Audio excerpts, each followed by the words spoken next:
regional. Para ¿cómo se llama?, desarrollo de temas, vamos a contar con la participación del ingeniero Humberto Perla y el ingeniero Edgar de Asís, a quien le cedo la palabra para que desarrollemos ya pues la segunda parte de este taller.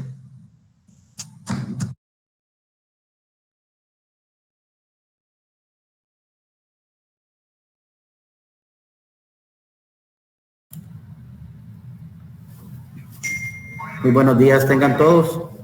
Les habla Humberto Perla. Yo tendré el gusto de exponerles los alcances regulatorios de las modificaciones relacionadas con las asignaciones de derechos de transmisión que fueron aprobadas a través de la resolución CRIE 50-2020.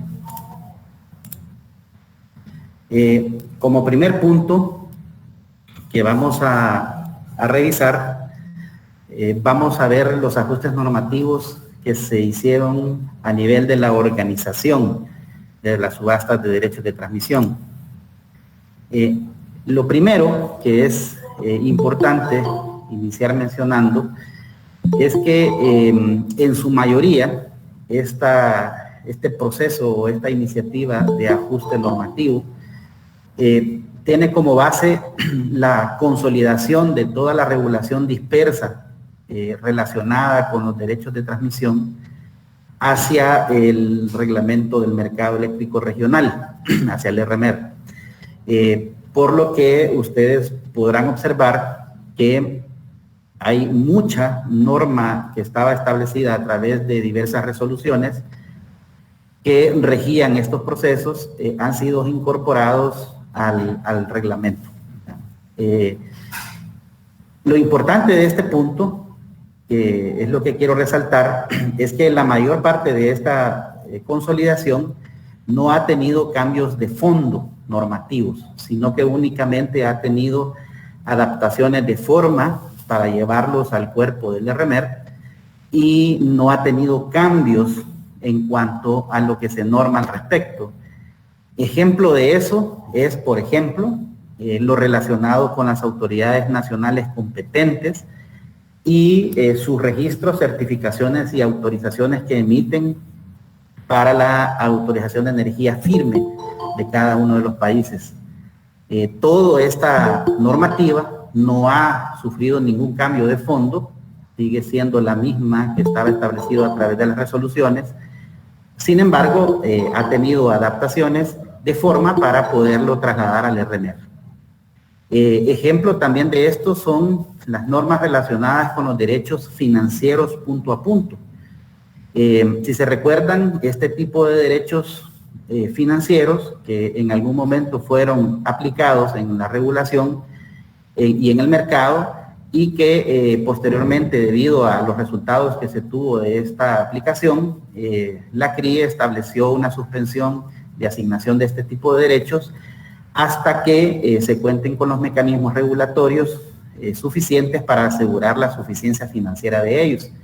Sin embargo, debido a que son instrumentos que no desaparecen del mercado, no desaparecen de la norma, solamente están suspendidos, la normativa debe de seguirlos manteniendo y lo que se hizo fue mantener en el RMER las definiciones y productos asociados a este tipo de derechos intactos. Es decir, que si ustedes revisan la norma, la asignación de los derechos, las rentas de congestión asociadas y cualquier otro aspecto siguen manteniéndose sin ningún cambio en la regulación.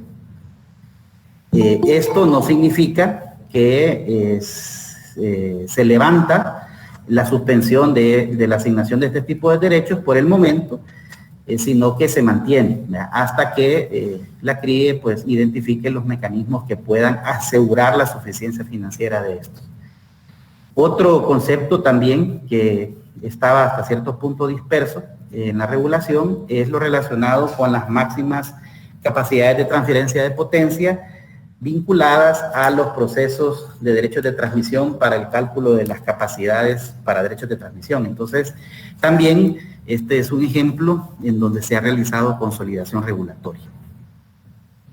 A continuación vamos a ir viendo ya los aspectos que sí han tenido cambios de fondo normativo y que fueron también incorporados al RMER.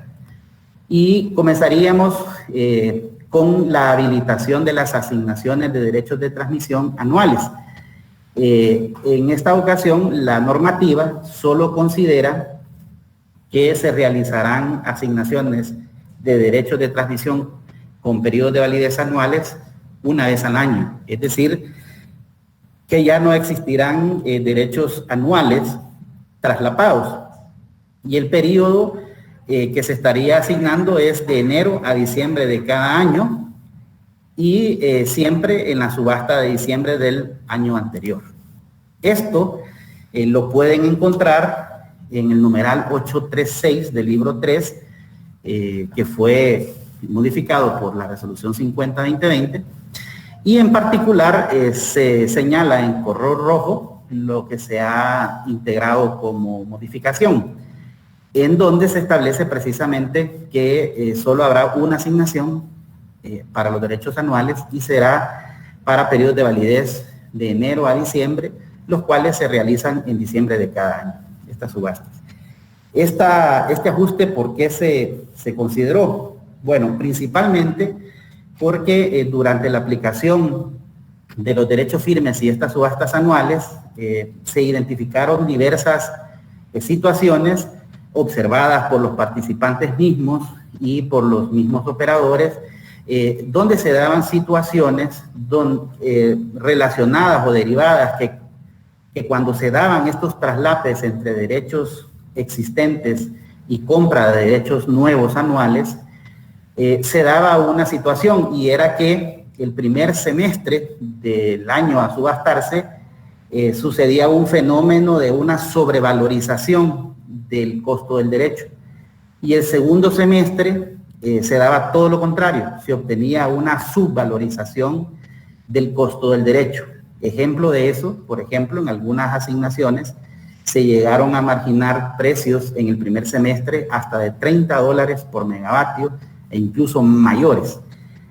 Y en esa misma subasta se llegaron a obtener costos o precios de los derechos en el segundo semestre de centavos, es decir, de centavos por megavatio. Entonces, lo que estábamos experimentando era que para un mismo derecho anual, obviamente que con sus variaciones mensuales debidas a las restricciones de transmisión y a los derechos existentes, obteníamos una valorización que no era consistente o no tenía una relación directa con el comportamiento de sus rentas de congestión en el predespacho regional, ya que esta señal de precios en el predespacho sí se comportaba acorde o relacionada con el nivel de uso y congestiones en el predespacho. Por eso fue que la norma consideró que por el momento, mientras se hacen estudios más profundos sobre los derechos de corto plazo, específicamente los derechos firmes, se estará considerando únicamente asignaciones anuales, una al año, para evitar los traslapes entre este tipo de derechos y poder cubrir por lo menos todo el periodo anual que los agentes solicitan o requieren.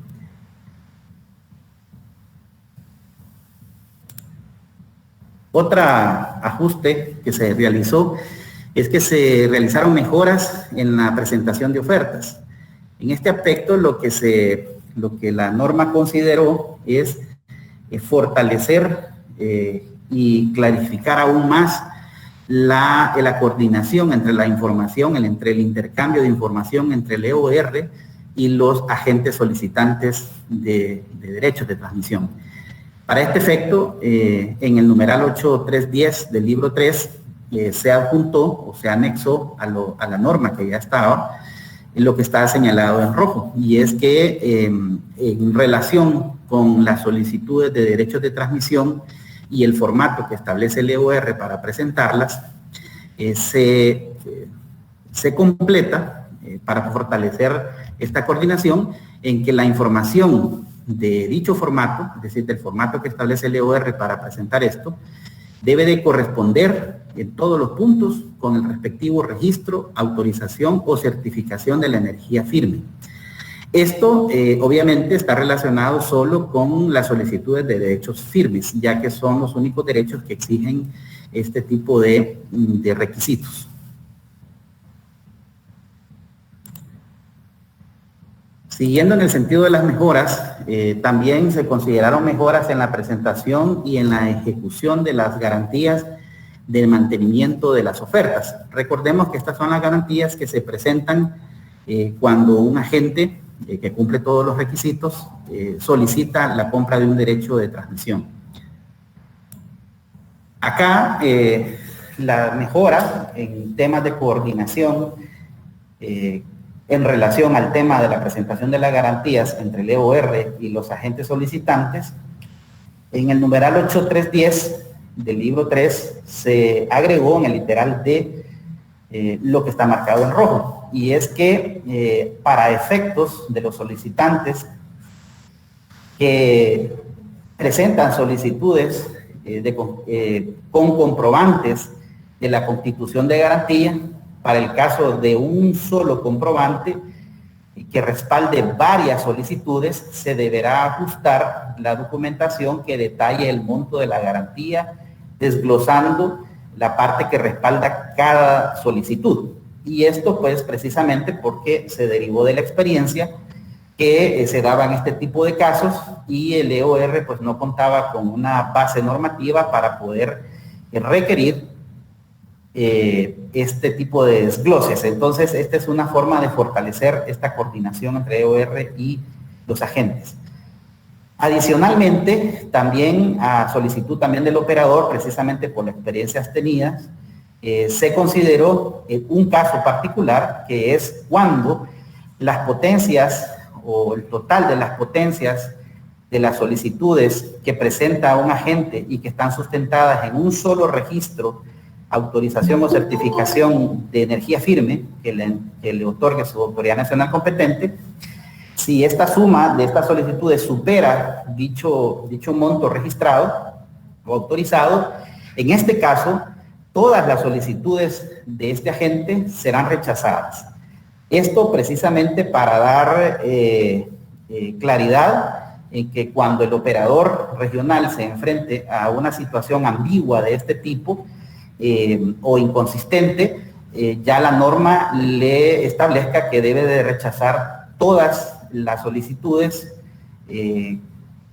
sin distinción en cuál agarrar y cuál no agarrar. Por lo tanto, aquí es el llamado a los participantes, a los agentes, que tener el cuidado que cuando relacionen varias solicitudes de un DT a una misma autorización, tengan el cuidado que no supere, que la suma de estas solicitudes no supere lo que se les ha autorizado. En este mismo sentido, y como les explicaba al principio, si bien es cierto los derechos financieros están suspendidos, sin embargo, por consistencia regulatoria y por previsión regulatoria, se traslada la misma consideración respecto a la presentación de solicitudes, de varias solicitudes respaldadas en un solo comprobante de garantías, ¿verdad? Es decir, en este caso también aplica lo mismo.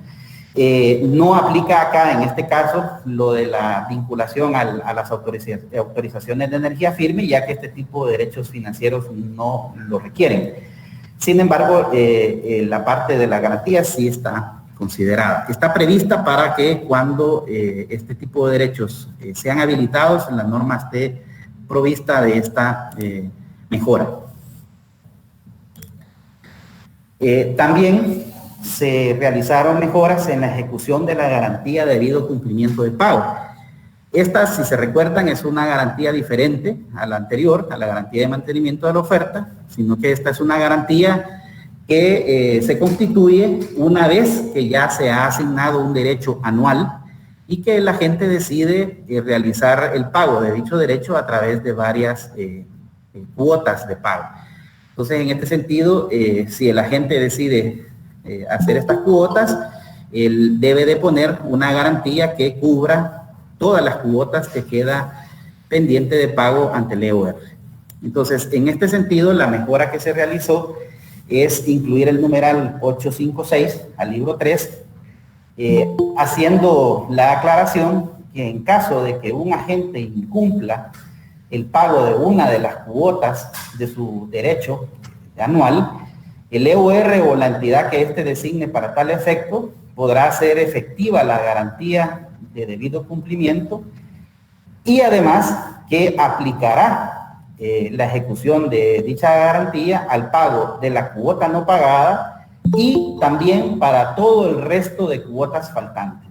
Esto, la razón es debido a que la ejecución de garantías normalmente es una ejecución completa, es decir, no es típico hacer ejecuciones de garantías parciales. Por lo tanto, si un agente deja de pagar una cuota de su responsabilidad de pago de su derecho, entonces el EOR ejecutará toda la garantía y pagará tanto la cuota no pagada como el resto de cuotas, quedando solvente en ese sentido el derecho.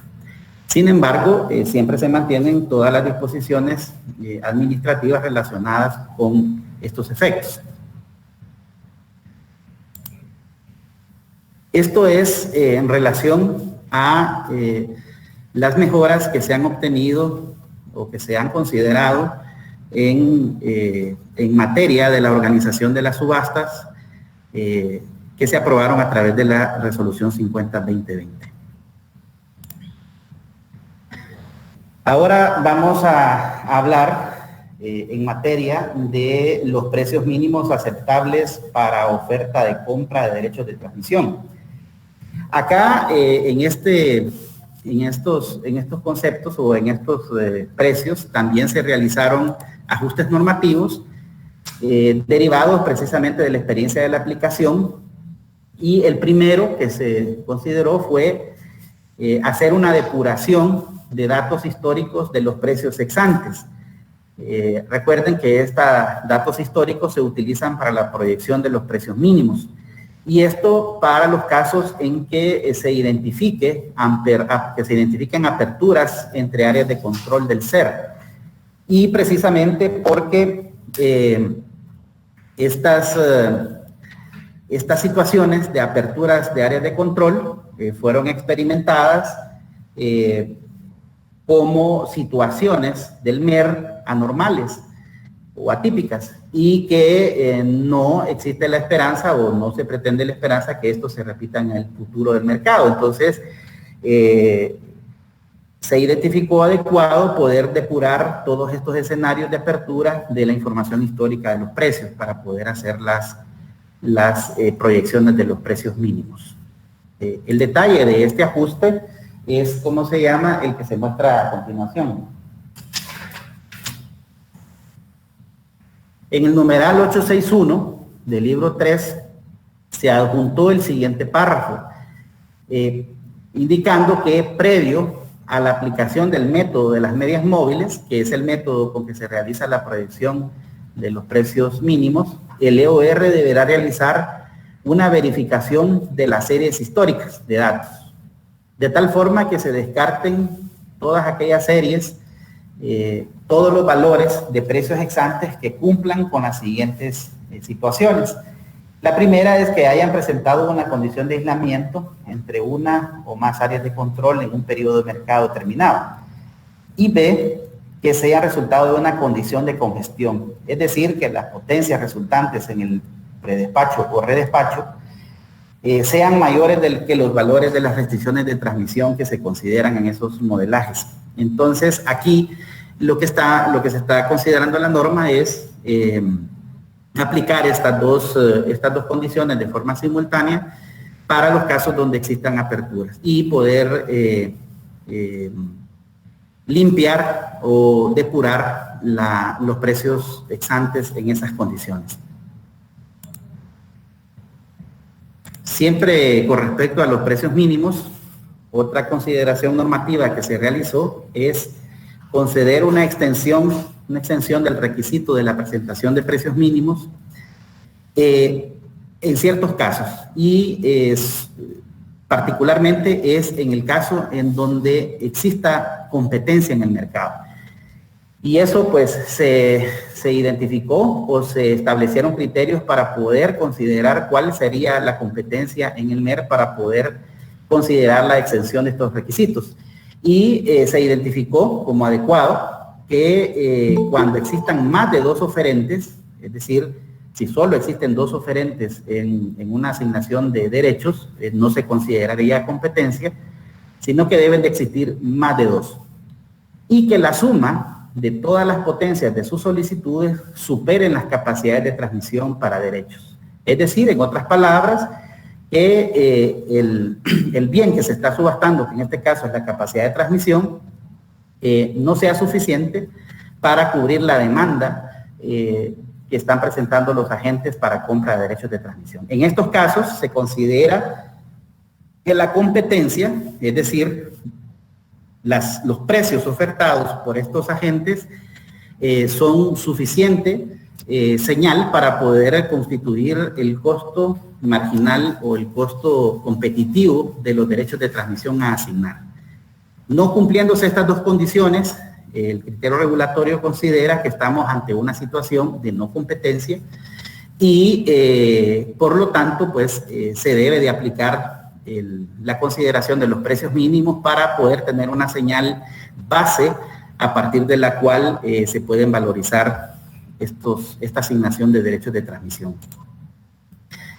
Esta consideración se realizó en el literal B, principalmente en el literal B del numeral 834 del libro 3 del RMER, donde a este literal se le agregó lo que está marcado en rojo, y es que cuando el EOR revise las ofertas presentadas, debe de verificar que éstas cumplan los requisitos mínimos, los requisitos mínimos y los precios mínimos establecidos, pero, y aquí viene la exención, y es siempre y cuando se cumplan 2 cosas. Primero, que se cumplan los requisitos establecidos en los numerales 8310 y 8311. ¿Cuáles son estos requisitos?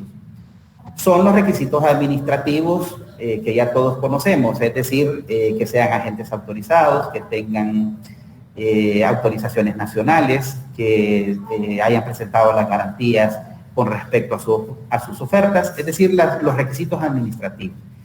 Y segundo, posteriormente de verificar estos requisitos administrativos, segundo, verificar que la suma de las potencias para compra de derechos de transmisión realizadas por más de 2 oferentes, considerando los derechos existentes. Esto es importante porque significa que a la capacidad disponible para derechos de transmisión se le restará lo que utilizan los derechos existentes.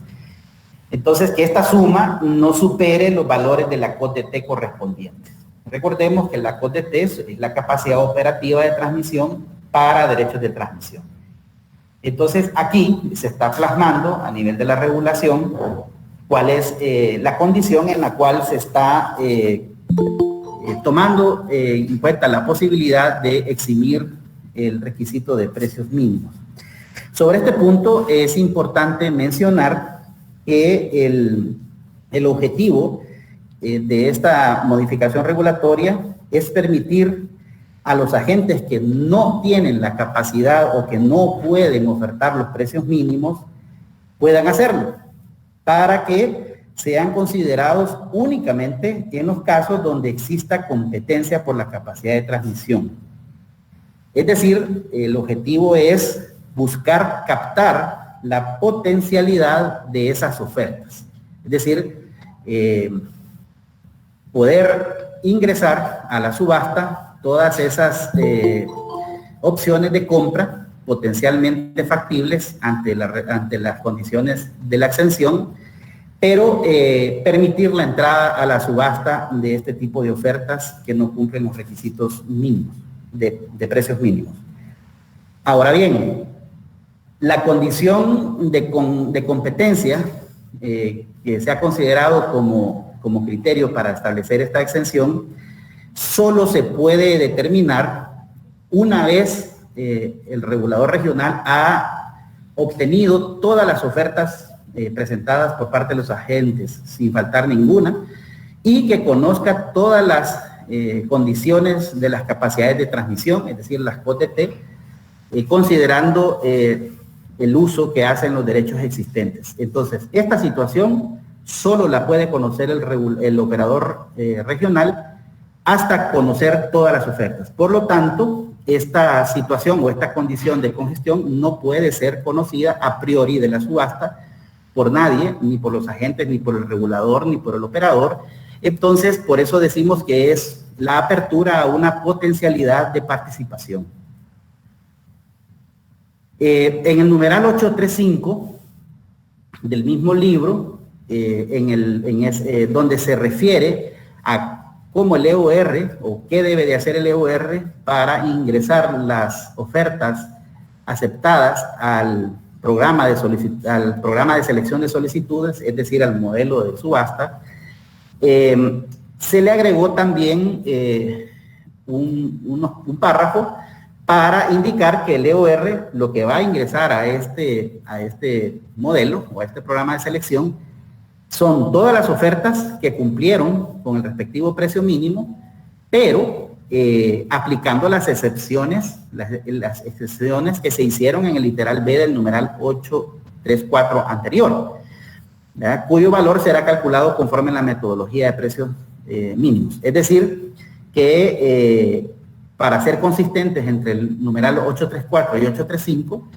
se establecen las condiciones de excepción cuando esto se presente, cuando esta situación se pueda experimentar en el mercado. Con respecto a los precios mínimos aceptables para compra de derechos de transmisión, estas fueron principalmente las dos modificaciones de fondo que se realizaron a la norma, al margen de las que ya les comenté que son ajustes de forma para consolidación en el RMR. El siguiente punto es qué es lo que se realizó de fondo o cambio importante a nivel del programa de selección de solicitudes, es decir, el modelo de optimización de las subastas. Acá las modificaciones son, la primera es bastante técnica. Aquí lo que sucede es que se incluyeron restricciones, dos restricciones en particular, complementarias a un conjunto de formulaciones de factibilidad de derechos firmes que ya está desarrollado, que ya estaba establecido en la norma y también en el modelo del EOR, pero para fortalecer o complementar la condición de existencia de restricciones que consideran varios elementos de transmisión, que son, por ejemplo, las máximas capacidades de transferencia de potencia. Si se recuerdan, este tipo de capacidades intervienen o agrupan varios elementos de transmisión dependiendo pues el caso. Por ejemplo, la transferencia entre Guatemala y El Salvador, pues ahí está intervenido dos interconectores. La transferencia entre Panamá y Costa Rica ahí intervienen 3 interconectores. Entonces ahí hay una suma de flujos para poder verificar estas factibilidades. Entonces lo que se hizo aquí solo fue complementar lo que ya está en el modelo, pero ampliarlo para considerar este grupo de elementos de transmisión asociados a las máximas capacidades de transferencia de porteo.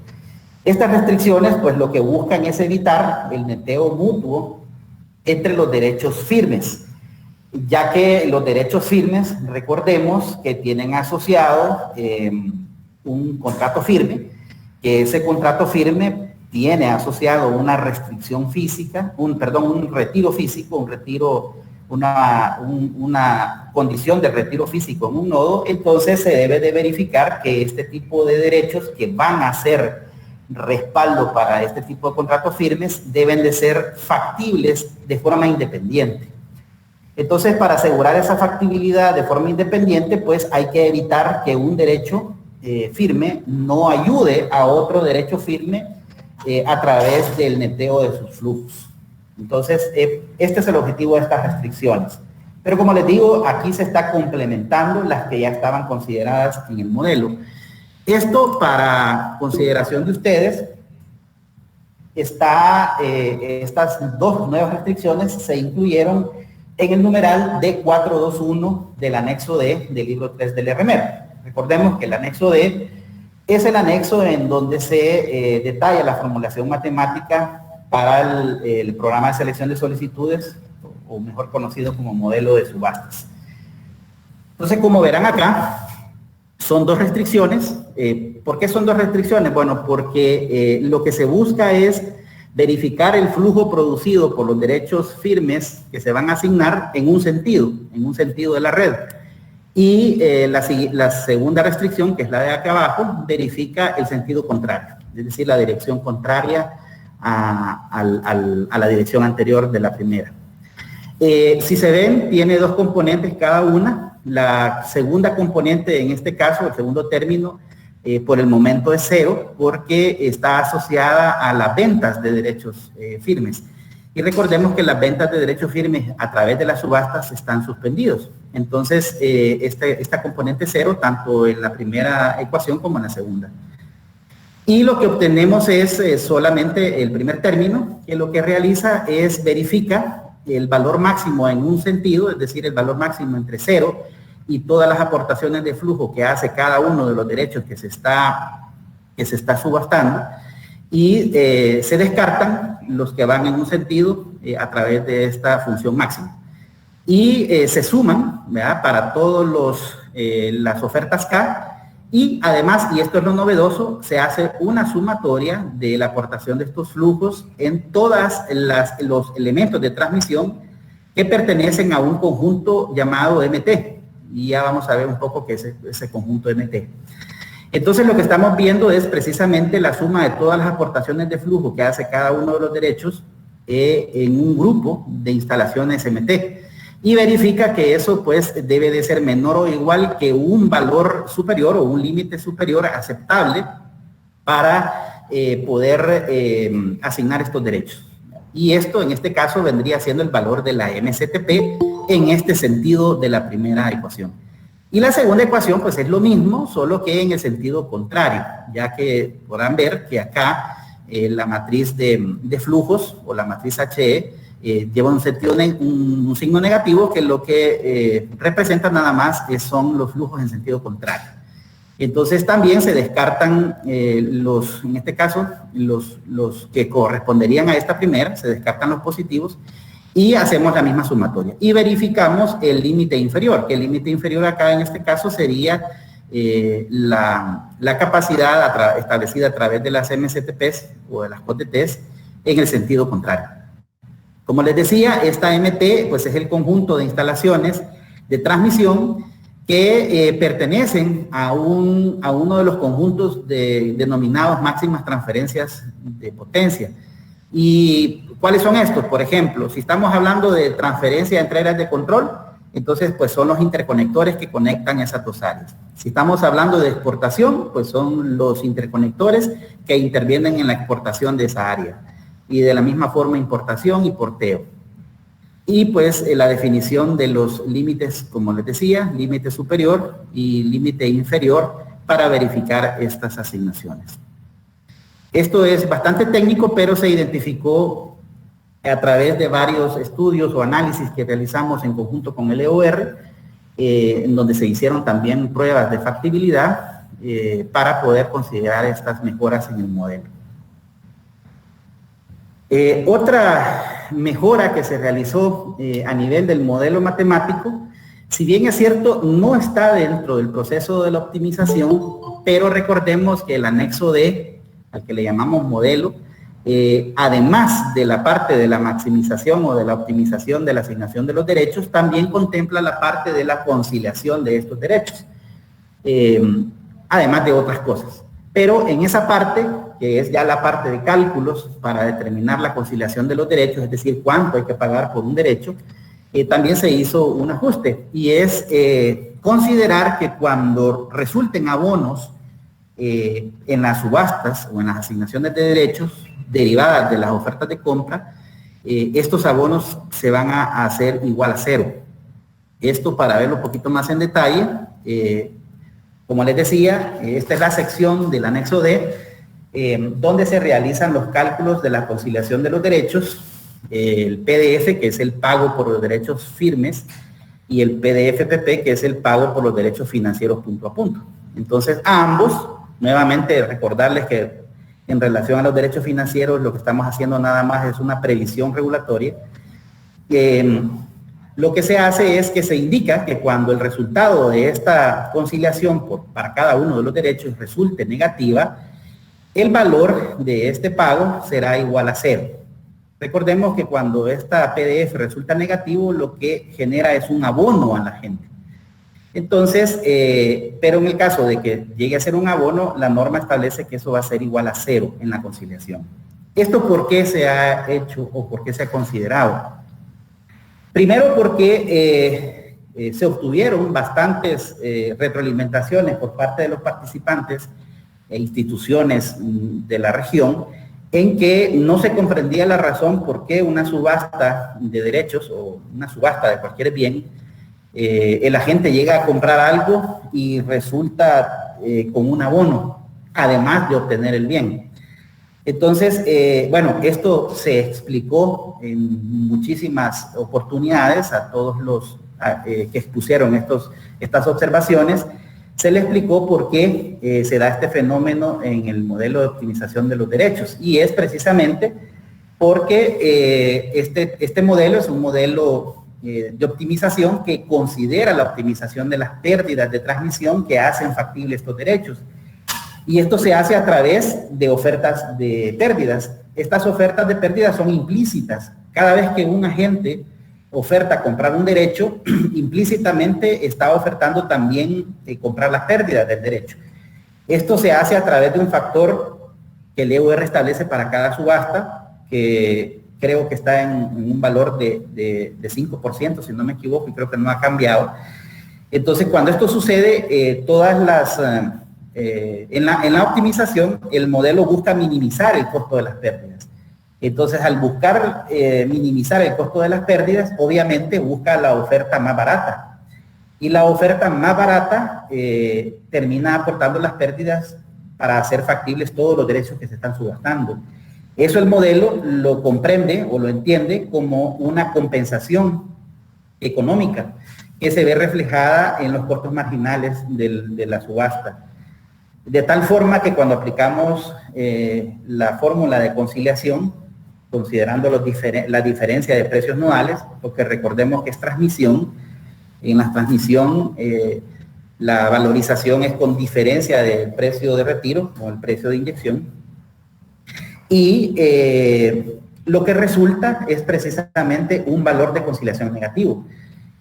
Matemáticamente eso se comprende que la subasta abona o compensa a este agente que está aportando las pérdidas porque está dando un beneficio de factibilidad para el resto de las solicitudes, del resto de los derechos. Entonces, lo que se da ahí es una compensación o una compensación entre el resto de ofertas y la oferta que está aportando las pérdidas.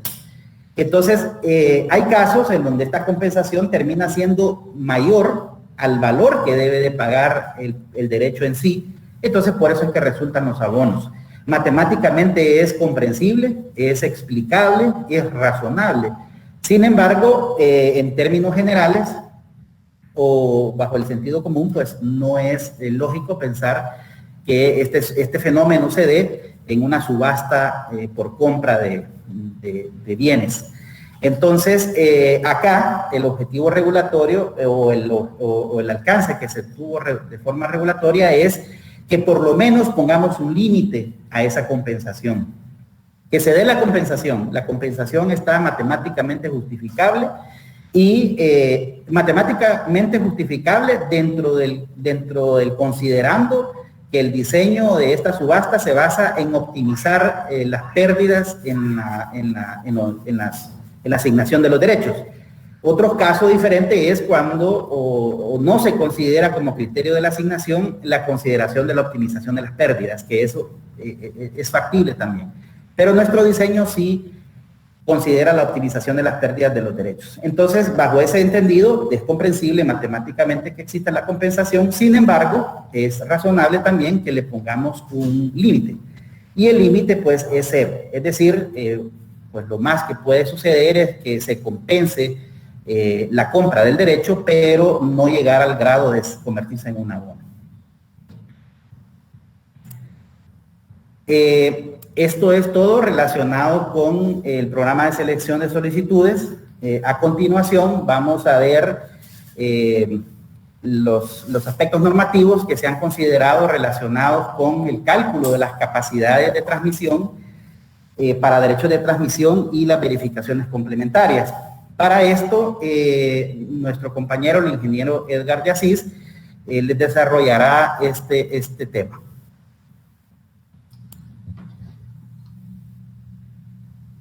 Adelante, Edgar. Muchas gracias, Humberto. Solo quiero saber si se me escucha bien.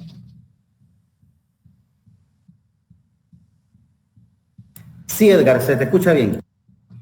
Bien, buenos días a todas y a todos que nos acompañan en este taller. El día de hoy vamos a ver este tema que es bastante técnico, pero muy importante, porque a través de este procedimiento se determinan las capacidades operativas de transmisión para la asignación de derechos de transmisión, tanto anuales como mensuales. Al respecto de este tema vamos a ver, por ejemplo, algunas definiciones que se han incorporado en este procedimiento, unos criterios generales. ¿Puedes regresar, Humberto, por favor? Vamos a ver unos criterios generales que se han incorporado al procedimiento, un procedimiento detallado que también está incluido dentro de este tema que vamos a ver, y por último un apartado que tiene que ver con la validación eléctrica. Vamos ahora a pasar a lo que son las definiciones que se han incorporado en la norma, y estas definiciones se han incorporado en el anexo R del libro 3 del RMER, que es una mejora que se ha incorporado a la regulación regional por medio de la resolución CRIE 50-2020. El objetivo de este procedimiento es calcular las capacidades operativas de transmisión para asignación de derechos, como decía, para subastas anuales y mensuales. Entre las definiciones que se han incorporado, como podemos observar, hemos definido lo que tiene que ver con las capacidades operativas de transmisión para los 3 escenarios de demanda. Asimismo, se han definido las MCTP, que las vamos a conocer como máximas capacidades de transferencia de potencia, las cuales incluyen valores individuales tanto de importación, exportación y porteo. Asimismo, incluyen lo que tiene que ver con la importación y exportación total de cada área de control. Por otro lado, como decíamos al principio, se ha incorporado a la definición de CODT lo que vamos a conocer como el valor de la capacidad operativa de transmisión que el EOR va a utilizar para realizar el proceso de asignación de derechos de transmisión. Y por último, hemos incorporado la definición de importación total y exportación total. En la siguiente, vamos a, ya entrando más en detalle, como podemos ver, tenemos estos criterios que se han incorporado dentro del anexo R, que tiene que ver con la asignación de derechos de transmisión anuales y la asignación de derechos de transmisión mensuales. ¿Cuáles estudios entonces para estos procesos va a utilizar el EOR para determinar las CODT?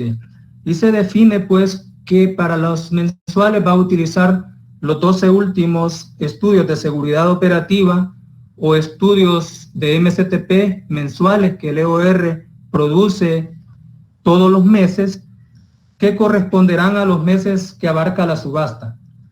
Asimismo, para los derechos de transmisión mensuales, va a utilizar el estudio del mes anterior a la subasta que se esté realizando. Por otro lado, en cuanto a la capacidad operativa CODT, va a utilizar el menor valor de capacidad operativa en los 3 escenarios de demanda que haya determinado.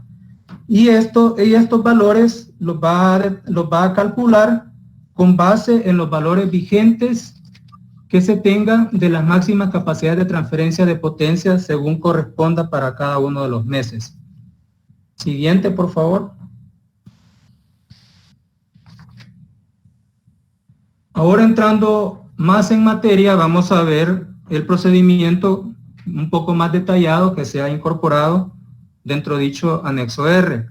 Por ejemplo, tenemos cómo determinar esa MCTP entre dos áreas de control adyacentes cuando tenemos en cada una de las áreas un porteo y una exportación, y para el otra área tenemos una importación y un porteo. En estos casos se va a tomar para el área de control A, por ejemplo, el mayor entre el porteo y la exportación, y para el área B se va a tomar el valor más alto entre importación y porteo. En la siguiente lámina, el resultado que va a obtener para esa capacidad operativa de transmisión, por ejemplo, para esas dos áreas que estábamos viendo, va a ser el mínimo de los dos valores mayores que se hayan determinado. Luego, al tener ese valor de capacidad operativa de transmisión, para este caso, para el escenario de demanda máxima, esto mismo se tiene que repetir para el escenario de demanda media y demanda mínima. Luego de tener esos tres valores, se tiene que hacer una comparación de la COT-max, COT-med y COT-min, y tomar el menor valor resultante de los tres escenarios. En la siguiente diapositiva se presenta, digamos, de forma gráfica y simple, que para determinar entonces la capacidad operativa de transmisión para la asignación de los derechos de transmisión, va a comparar los tres valores de los tres escenarios de demanda y va a elegir el menor valor de los tres escenarios. Esto es entonces para determinar la capacidad operativa de transmisión para la asignación de derechos. En la siguiente lámina podemos también continuar viendo el procedimiento detallado, donde los mismos pasos que he explicado se tienen que aplicar para las dos direccionalidades, tanto para norte-sur como para sur-norte. Ahora, si en el proceso, digamos, se presenta una reducción en las capacidades COT-T y esto implique que se disminuya uno o varios valores de los derechos de transmisión previamente asignados, en estos casos la COT-T se deberá ajustar al máximo valor de DF que esté asignado al momento. Por otra parte, el EOR va a publicar toda esta información que tiene que ver con las MCTP y con las COT-T, las más restrictivas, y que le resulten de los estudios de seguridad operativa o de los estudios de las MCTP mensuales. En la siguiente diapositiva tenemos entonces lo otro que íbamos a ver en este tema, que tiene que ver también con la validación eléctrica.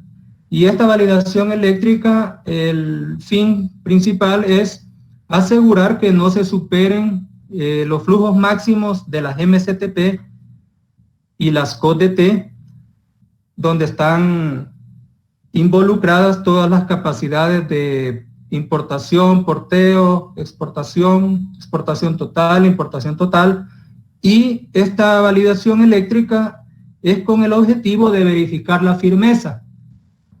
Y en caso que no exista firmeza, es decir, que se incumplan cualquiera de los criterios que están listados en el A, B y C de este numeral 9, se debe de ejecutar nuevamente el modelo de subasta conocido como PSS.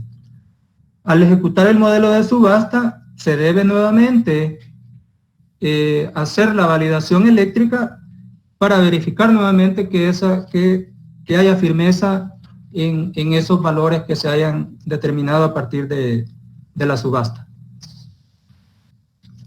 Esto sería en cuanto al tema que